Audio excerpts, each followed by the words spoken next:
El planeta Tierra, el mundo donde vivimos los seres humanos, un lugar donde alzamos nuestra vista hacia las estrellas en búsqueda de respuestas, un diminuto punto azul fulgurante en la inmensidad del espacio. Pero este planeta tiene una parte oculta. En sus profundidades podrían residir grandes secretos. ¿Y si no fuéramos los primeros habitantes del planeta? La Tierra hueca es un tema que ha generado multitud de controversias a lo largo del tiempo. Vamos a hablar sobre la verdad y la mentira respecto a esta teoría. ¿De dónde han salido las extensas redes de túneles subterráneas que recorren todo el mundo? ¿Qué clase de entidades o seres podrían estar viviendo bajo tierra? ¿Existen en alguna parte del mundo entradas para acceder a la Tierra hueca? Las pruebas existen, pero la ciencia no quiere saber nada de ellas. Por ello, hemos reunido en este videoprograma a varios expertos que van a dar su opinión y datos reveladores sobre la teoría de la Tierra hueca.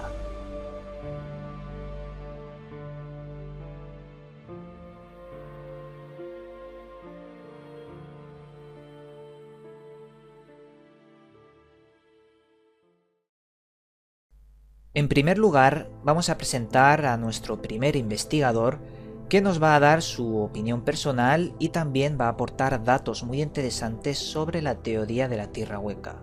José Luis Camacho de mundodesconocido.es, y ante todo te doy las gracias por estar aquí con nosotros y robarte un poco de tu tiempo. Gracias a ti y al equipo de Gran Misterio. Voy a hacerte una pregunta bastante directa. ¿La teoría de la Tierra hueca es un hecho que se pueda comprobar con muchas evidencias o existe algo que nos diga que es imposible? Es un hecho. La Tierra hueca es algo que existe. Todos los planetas, orbes del universo, ya sean pues, satélites naturales, estrellas, quasars, pulsars, planetas, evidentemente, son huecos. La propia naturaleza tiende a ahorrar, sería absurdo que crease orbes macizos. E incluso si tuviéramos un orbe macizo, posiblemente nosotros estaríamos sometidos a unas fuerzas gravitatorias inmensas que no podríamos soportar. La biología sería mucho más difícil de que se pudiese desarrollar correctamente. Los orbes son huecos, es muy difícil encontrar pues mapas, planos, fotografías o cualquier tipo de análisis correcto de un orbe en el cual hayan fotografiado de manera exhaustiva los polos. Y es cierto que hay algunas fotografías, como hemos podido ver en el proyecto Clementina, cuando ha hecho una prospección de la Luna y nos muestra los polos. Se ve de una manera muy borrosa, se ve de una manera muy extraña.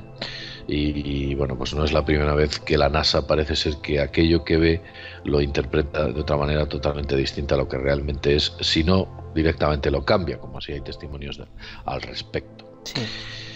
También he tenido oportunidad recientemente de ver cómo Saturno, concretamente, que ha sido orbitado por la sonda Cassini, de manera reciente ha efectuado unas fotografías del Polo Norte y se les escapa en un momento dado un intenso brillo que parte de esa posición del Polo Norte, en el cual se ve el Sol interior.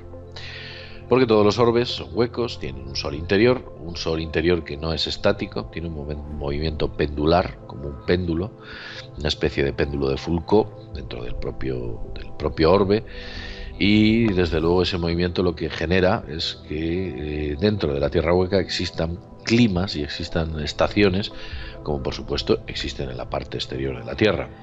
La atmósfera es compartida y los elementos geográficos son similares. Hay ríos, hay montañas, cabos, golfos, mares, en fin, todo aquello que encontráis en el exterior.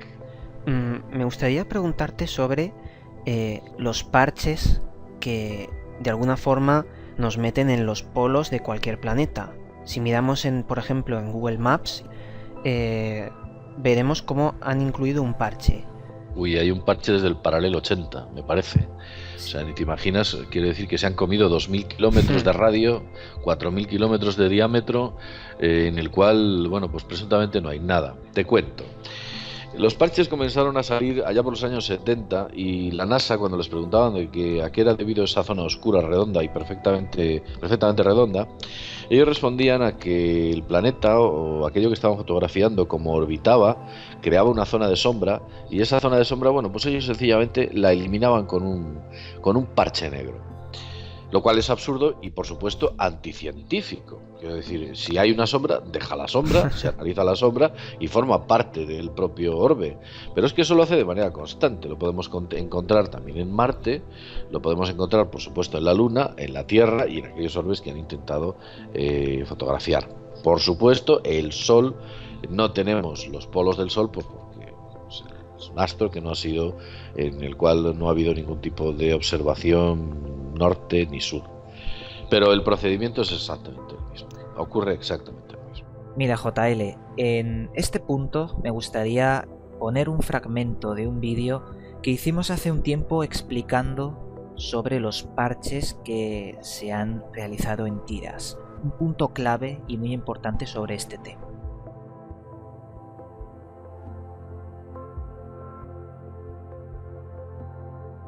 Ahora nos vamos a ir un poco más cerca, a la Antártida, porque en la Antártida la NASA decidió colocar un enorme parche de color blanco para censurar una zona muy grande en la Antártida. Hay algo que no quieren que veamos y por ello colocaron el parche. Muchos investigadores han teorizado que existiría una entrada a la Tierra hueca. Otras personas han dado una explicación para la colocación de este parche. Nos han dicho que los satélites toman fotografías en tiras de los planetas. Cuando colocan las tiras una al lado de la otra, forman la conjunción de toda la imagen del planeta, por ser circular. ¿Pero qué pasa con esto? Pues que en las extremidades de estas tiras, unas se quedan más largas que otras no coinciden en definiciones, y por ello las recortan dejando un círculo negro. Pero para tapar el círculo negro colocan un parche.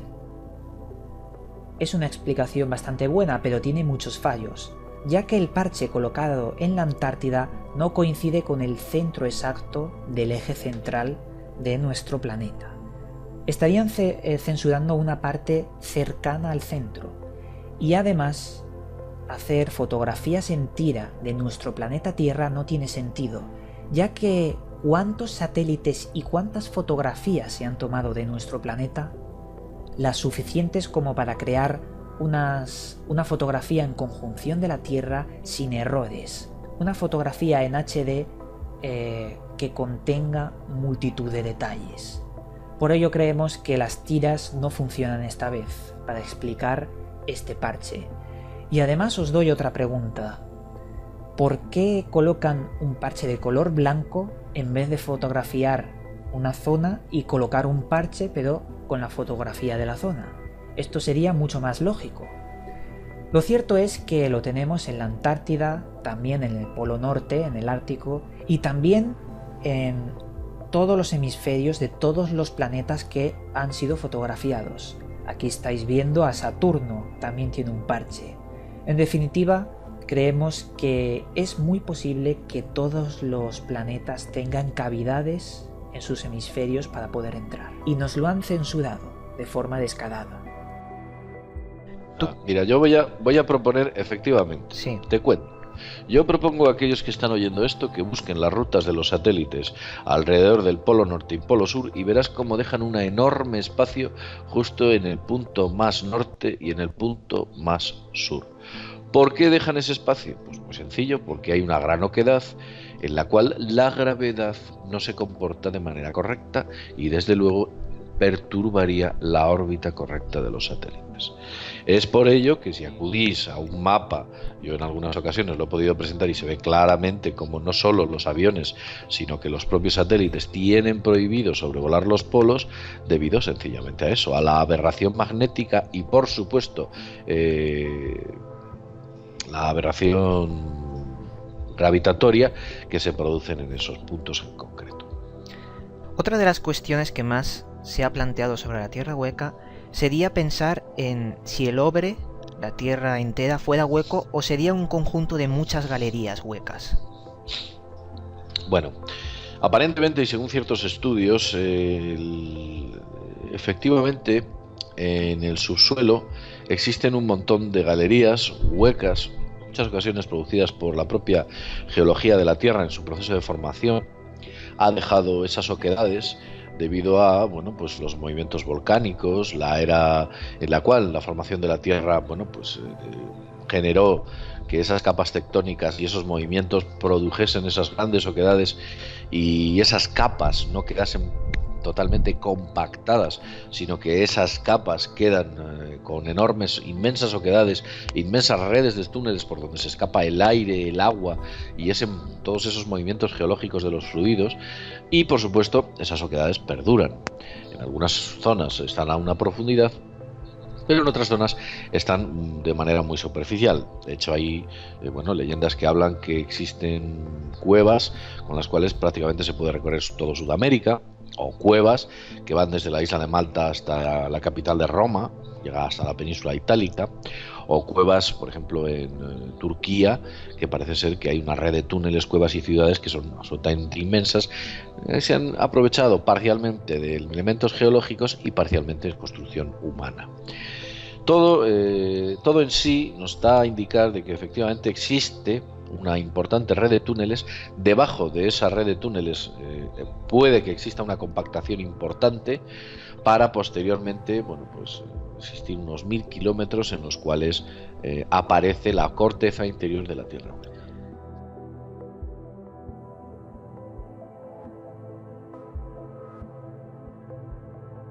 Si cogéis la herramienta de Google Maps y os adentráis cerca del parche blanco que nos están censurando en la Antártida, encontraréis cosas como esta: una cavidad extraña con una piedra muy grande de color metalizado y que de alguna forma nos estaría hablando sobre una caverna. Al menos eso, no vamos a pensar en una red de túneles. Una caverna que puede medir 11 metros de altura. ¿Qué habrá dentro de esta caverna? Antes he mencionado red de túneles. ¿Por qué podríamos pensar que se trataría de una red de túneles conectada por toda la Antártida? Porque cerca de esta cavidad encontraríamos una muchísimo más grande que la anterior. Una que concretamente mide más del triple que esta que os acabamos de contar. En altura mide unos 30 metros, pero en anchura unos 70 metros. ¿Por qué existen estas cavernas? He de decir que obviamente podrían ser de origen natural, pero lo que nos debe cabrear y mosquear mucho sería el enorme parche que está cerca de estas cavidades, un parche que nos está censurando un montón de kilómetros que no quieren que veamos. ¿Es posible que una de las entradas que existen hacia la Tierra hueca esté en la Antártida y nos lo estén censurando? No podemos negar estas entradas. Si nos remontamos a historias antiguas y viejos mitos, se escuchan muchas veces mitos como Agartha, la Tierra hueca o una ciudad que podría coexistir debajo de nosotros. Pero te quería preguntar una de las dudas que muchos usuarios siempre han estado preguntando sobre la teoría, porque parece que tiene una pata coja, es decir, ¿el magma de dónde saldría? Es decir, si existe un sol interior, ¿este podría calentar la Tierra y formar el magma? El magma posiblemente sea debido a las presiones de las capas tectónicas producidas por los movimientos que la propia Tierra genera, que es un movimiento de expansión. Esos movimientos de expansión hacen que en ciertas ubicaciones se produzcan unos rozamientos importantes que generen es una forma de combustión interna que la Tierra exhala a través de, como ya sabes, los volcanes, e incluso en algunos terremotos se han podido ver efectos similares a los propios volcanes. Ese tipo de cuestiones obedecen a una geología más bien por movimientos tectónicos derivados de esa expansión de la Tierra, porque la Tierra está en un proceso de expansión, es una esfera que va creciendo y llegará a un punto crítico en el cual la esfera será destruida por su propia, porque la masa será absolutamente insostenible y desde luego el Sol interior morirá. El proceso de formación es muy complejo y, como tú bien has dicho, también las historias o las antiguas historias hacían referencias al famoso infierno, que en inglés se lee como Hell, que está en el interior de la Tierra. También las antiguas tradiciones nórdicas lo llamaban el Hela. El libro de Enoch lo llama Hel. Y también los antiguos vikingos usaban la palabra de Valhalla. Nos estamos dando cuenta que bueno, se repite constantemente. Creo que Valhalla no es concretamente, sí, es de los vikingos. Nos damos cuenta que la etimología de las palabras parece que nos están indicando que efectivamente existe una tierra más allá del norte, una tierra verde, cálida, y en la cual es, bueno, pues los antiguos esquimales, cuando les preguntaban cuál era su origen, ellos decían que venían de una tierra más allá al norte, una tierra cálida. No solo te lo estoy contando yo, sino que recurres, por ejemplo, a los escritos de los antiguos exploradores. Véase Helland Hansen, cuando hace una exploración del polo sur, y este hombre dice que a medida que se adentraba más allá del paralelo 80 empezaba a notar como las temperaturas eran más suaves, los vientos empezaban a traer arena. Preguntas de dónde es esa arena, e incluso identificaba pequeñas huellas de animales que parecían de zorro y no eran de zorro. Finalmente Helland Hansen, después de un año, estuvo un año intentando llegar al punto geográfico más al sur, no lo consiguió. Se da media vuelta porque estaba ya exhausto, la brújula se verticalizaba totalmente, se verticaliza porque evidentemente está apuntando a un punto geográfico situado en una oquedad que no existe y estás accediendo al interior de la Tierra, con lo cual la brújula lo que hace es apunta hacia arriba directamente. Sí. Creemos que vamos hacia un norte que no existe, hacia un horizonte que no existe y que forma ni más ni menos que parte de esa oquedad. Estamos hablando de que el mayor matemático que ha parido la madre Tierra es Euler, y Euler postulaba que la Tierra era hueca. De los mejores astrónomos que ha parido la madre Tierra era Kepler, y en su libro Somnia Kepler postula que la Tierra debería ser hueca.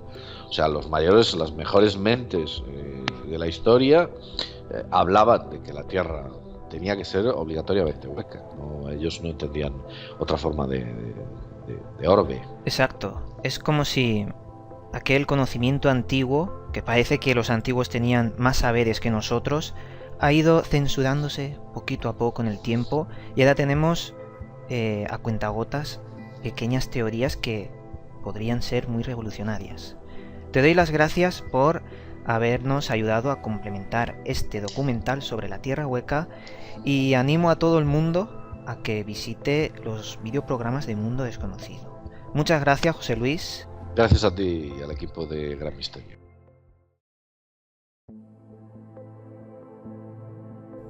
El siguiente investigador se trata de Cristian Ceballos, de tupropiocamino.org, y nos va a hablar de la Tierra hueca mediante una reflexión personal sobre la importancia de comprender la teoría y despertar la conciencia.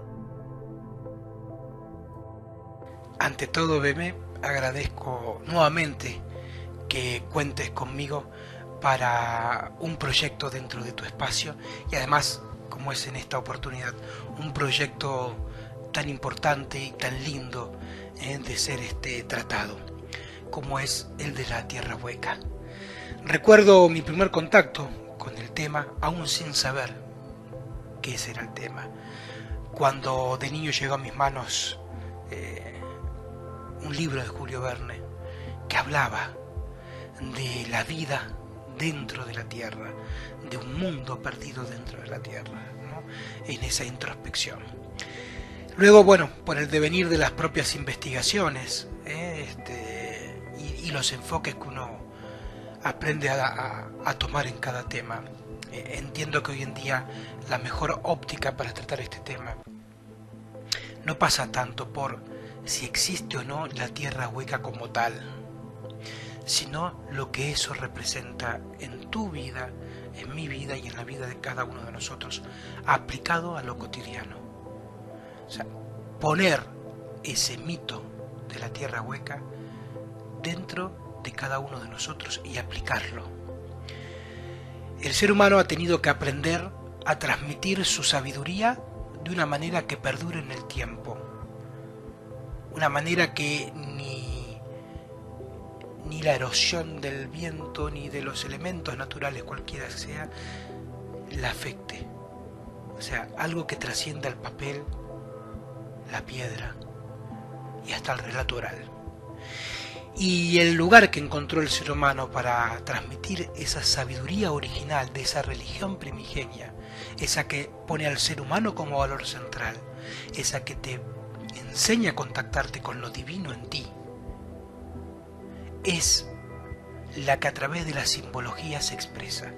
Ese es el mecanismo que encontró el ser humano para transmitir la sabiduría a través de los símbolos que perduran en los relatos y en los mitos. Solo hay que tener, como en toda clave secreta, los códigos para decodificarlo. Y esos códigos se aprenden a decodificar. Ese mensaje oculto se aprende a leer cuando realizas tu trabajo de transformación personal y empiezas a descubrir que hay una simbiosis entre lo que sucede afuera y lo que sucede adentro. Una simbiosis entre una aparente tierra dentro de otra tierra. Una caverna, como nos contaba Platón en su mito. Y la simbología que llega del tema, que es la que considero la importante para abarcarlo desde una óptica diferente y no ponernos a discutir si es real o no que existe la tierra hueca, sino cómo aplicar esa mitología en tu vida. Es que entiendas que dentro tuyo también hay un mundo por descubrir, un mundo con un sol interno que descubrir, cavernas a las cuales transitar, monstruos a los cuales vencer, civilizaciones cuales descubrir. Todo eso también está dentro tuyo. Esa es la simbología que nos transmite un mito como el de la tierra hueca, que dentro tuyo hay una introspección que hacer y que de descubrirla develarás un mundo totalmente nuevo, con un sol interno brillando desde tu corazón e irradiando también hacia el exterior. Si de eso se trata, pues bienvenidos, porque lo importante de toda mitología y de todo simbolismo es aprender a aplicarla en lo cotidiano. Gracias nuevamente, BM, y gracias a todas las personas que comparten este espacio, y que el mensaje llegue a lo más profundo de tu mundo interno. Una vez llegados a este tercer punto clave sobre teorías de la tierra hueca, os voy a hablar sobre 3 cuestiones importantes que englobarían esta gran teoría. La primera sería los supuestos seres que estarían viviendo bajo tierra. Luego hablaríamos de la operación High Jump, llevada por Richard Evelyn Byrd, y hablaríamos también de los nazis en la Antártida. Veréis, para comprender la primera cuestión, la de los supuestos seres que posiblemente estén viviendo bajo tierra, deberíamos comprender la antigüedad del ser humano en este planeta, y también la antigüedad de otros seres que vivieron antes del humano. El ser humano tiene 250.000 años de antigüedad aproximadamente, y en ese tiempo hemos pasado de ser animales que íbamos de árbol en árbol por las ramas a ser unos seres capaces de crear máquinas, tecnología que nos lleve hasta el espacio. En esta franja de tiempo no la podríamos comparar con otra franja de tiempo de otros seres que vivieron antes que nosotros, los dinosaurios. Los dinosaurios existieron desde hace 240 millones de años y se extinguieron hace 65 millones de años, es decir, 175 millones de años de evolución. ¿Cómo vamos a comparar la edad del ser humano, 250.000 años, con la edad de evolución de los dinosaurios, 175 millones de años? Lo que intento decir es que pasan dos cosas.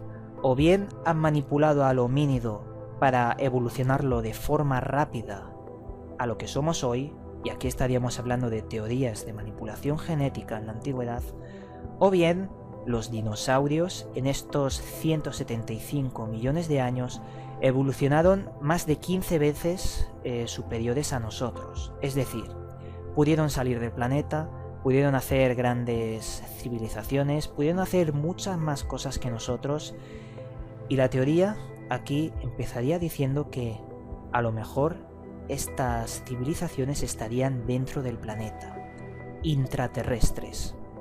Algo bastante factible, porque si vemos a los dinosaurios, a estos reptiles, a esta evolución que podrían asemejarse a nosotros con otro aspecto, un aspecto reptiliano, los veríamos en civilizaciones antiguas porque en muchas culturas coincide la figura de la serpiente como los dioses de civilizaciones antiguas y pasadas.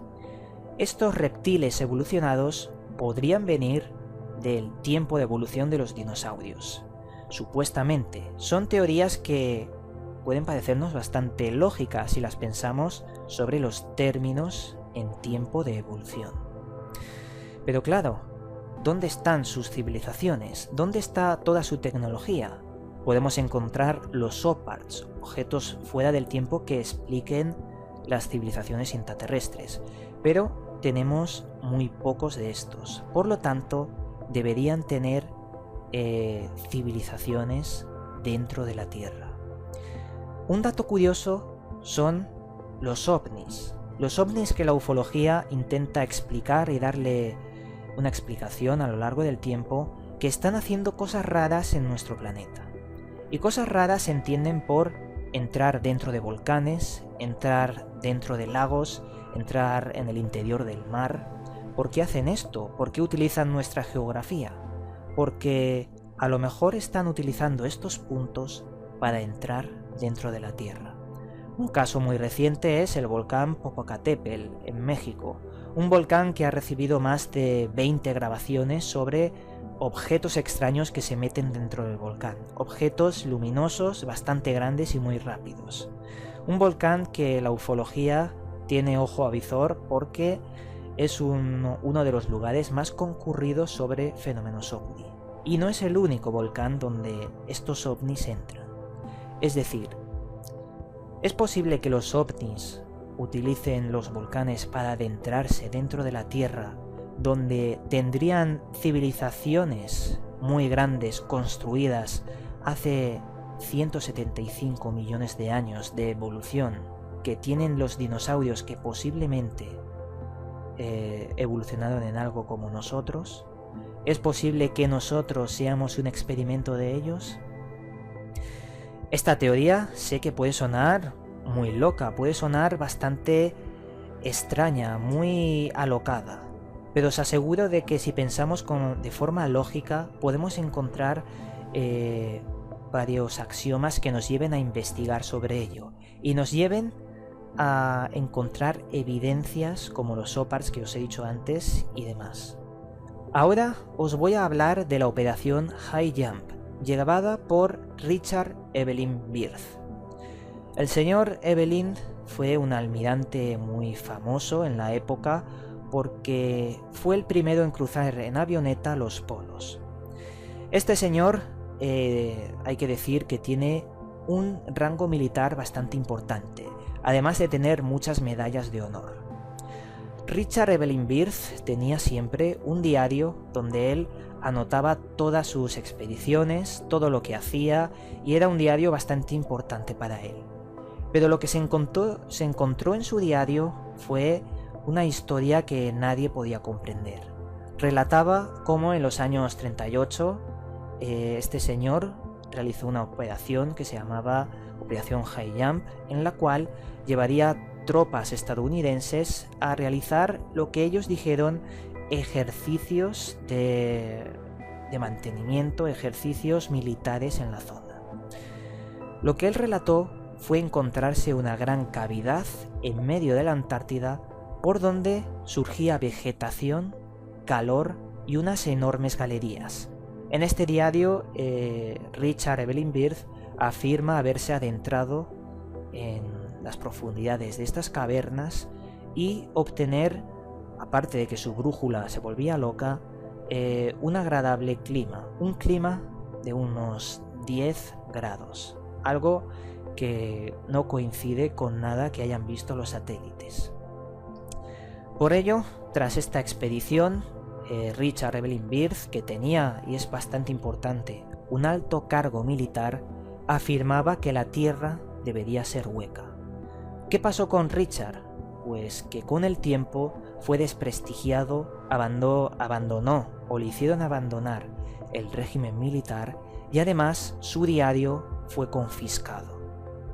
Tenemos pocas notas sobre el diario que pueden ser consultadas y sería uno de los que realizaron expediciones misteriosas dentro de la Antártida. Y luego tendríamos que hablar sobre la implicación de los ejércitos nazis dentro de la Antártida, porque parece ser que existen registros de ellos buscando algo que se desconoce todavía. Se habla mucho sobre prototipos de ovni nazi por una tecnología que estaba siendo en desarrollo gracias por ingeniería inversa de otros ovnis que habían caído, o en fin, sería ya teorías conspirativas bastante grandes. Lo que quiero que os quedéis con estas 3 teorías que os he dado es que en la Antártida existe algo que ha sido censurado y que desconocemos, algo importante, y además el tiempo de la evolución de los dinosaurios nos hace pensar sobre que es posible que estos hayan evolucionado mucho más que nosotros.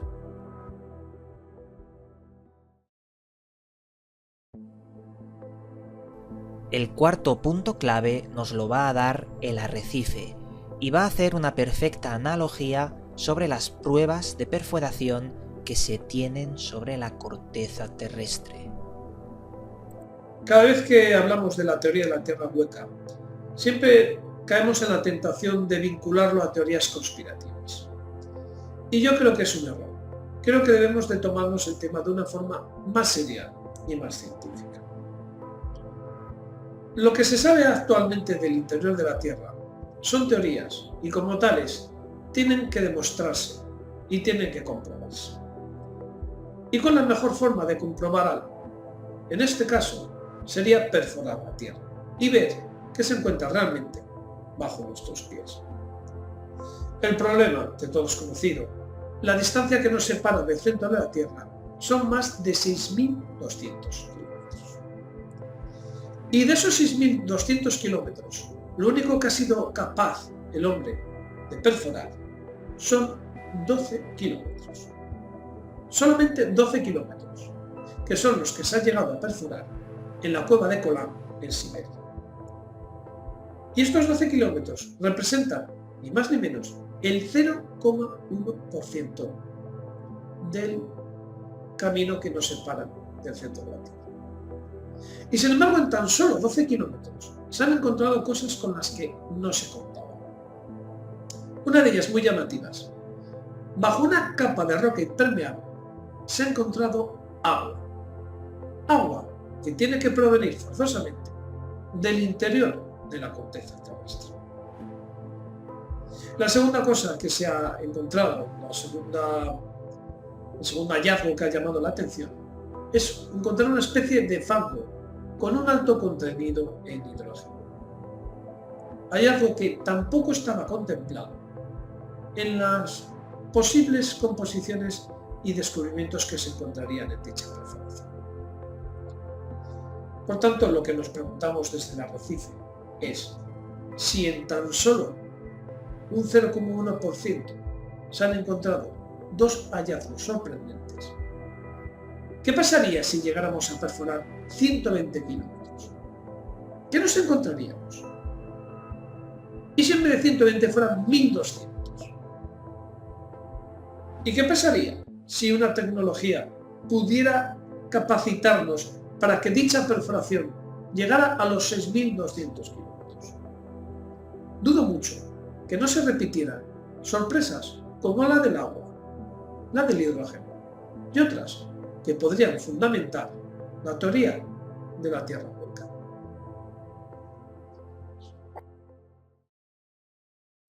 Y el quinto punto clave nos lo va a dar José Alfonso Hernando de Valdeán de Mágico, nos va a hablar de los fotones y de la observación de la topología natural para entender la Tierra hueca.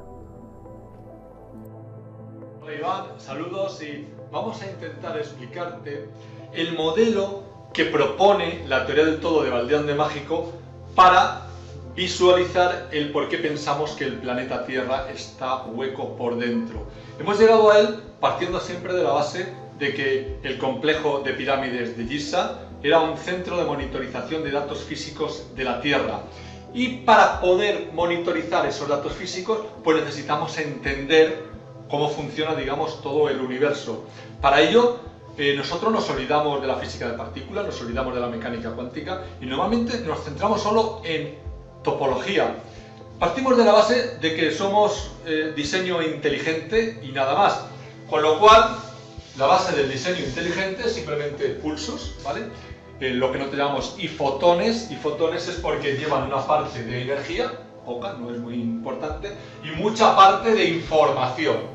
Pero una vez que estos ifotones, es como si fuera el software, necesitamos anidarlo para crear el hardware, para crear materia. Luego la materia no es ni más ni menos que anidamiento de estos ifotones. Eso es la base de la teoría del todo de Valdeán de Mágico. A partir de ahí decimos, pues tenemos unos pulsos, unos ifotones y tenemos que anidarlos. ¿Cómo los anidamos? Pues si este es el planeta Tierra,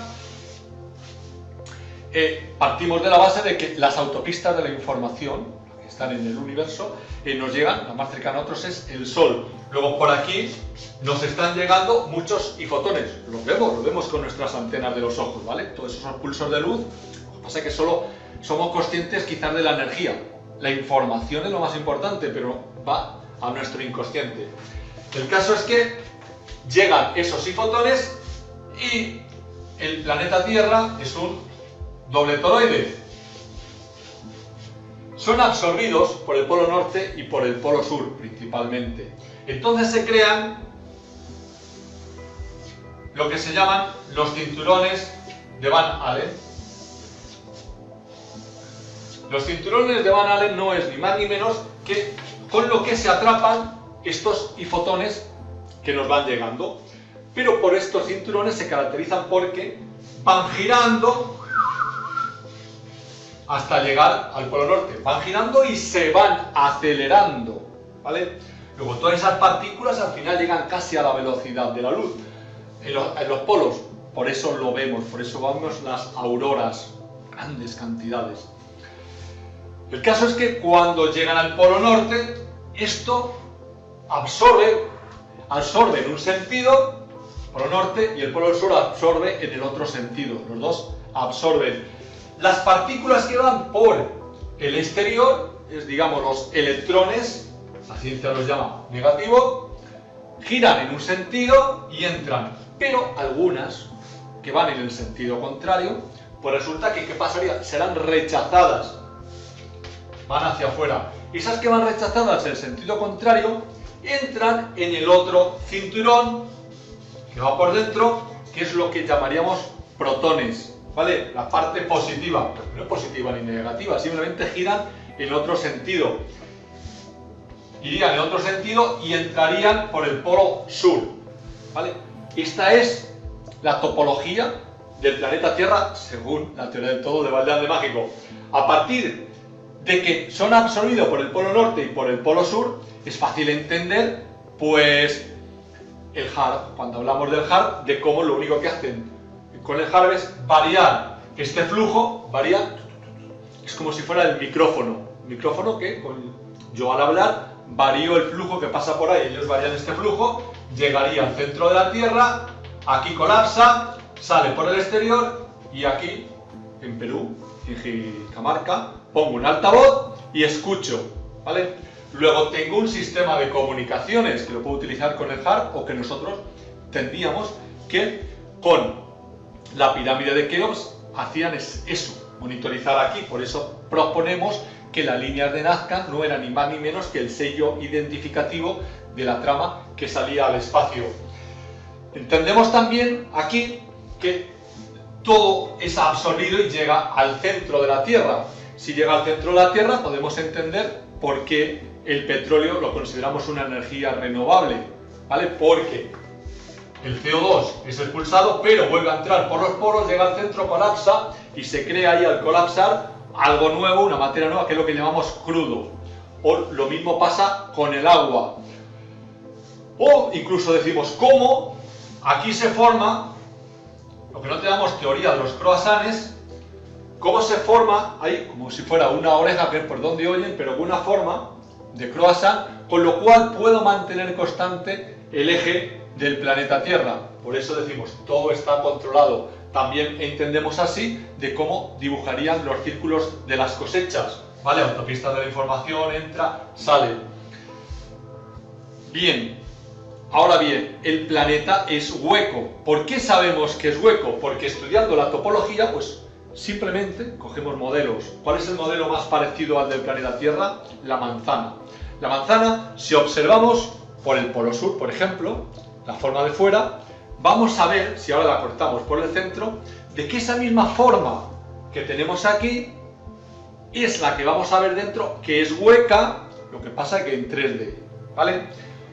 ¿Cómo sabemos la de los polos de aquí? Pues es muy sencillo, el planeta Tierra es difícil verlo, o no nos dejan verlo, pero es muy fácil verlo en Saturno. En Saturno, el modelo, este modelo sirve para todos los planetas. Allí es un hexágono. Si es un hexágono, significa que en el centro del planeta Tierra nos vamos a encontrar con algo parecido a esto. La flor de la vida, ¿vale? Pero esta flor de la vida estará hueca, ¿vale? Aquí en la manzana es donde están las semillas por dentro. Luego, significa que al igual que nosotros podemos vivir en el exterior, y en el exterior tenemos una recicladora, es como reciclamos el agua, el H2O llega al IVA, se crean las nubes, vuelve a salir el agua. Lo mismo en el interior van a tener la luz, estos y fotones, porque van a entrar por el polo norte, van a tener agua, van a tener H2O, porque el vapor de agua va a entrar y va a entrar por el polo norte y van a tener energía. Luego, son las únicas cosas que necesitamos para que haya vida: luz y agua. Sin ello no hay vida. En el exterior nosotros tenemos luz y agua, y en el interior ellos tienen luz y agua. Así que pueden vivir perfectamente. Este es el modelo único que propone la teoría del todo de Valdán de Mágico. Gracias. Esta ha sido la teoría de la Tierra hueca. A estas alturas sabréis que puede tratarse de algo más que una posibilidad. El peligro lo tenemos cuando estos gobiernos limitantes nos imponen desde pequeños verdades absolutas. Tal cosa es así y no puede ser cambiada. Pues sabéis que al principio creíamos que la Tierra era plana. Mi consejo os diría que creáis en todo y no creáis en nada. Vosotros construís vuestra propia realidad. Vosotros debéis ser capaces de poder visionar y encontrar lo que vosotros necesitáis para investigar. Os mandamos un cálido abrazo, yo y todos los que han participado en este videoprograma, y nos volveremos a ver en otro vídeo.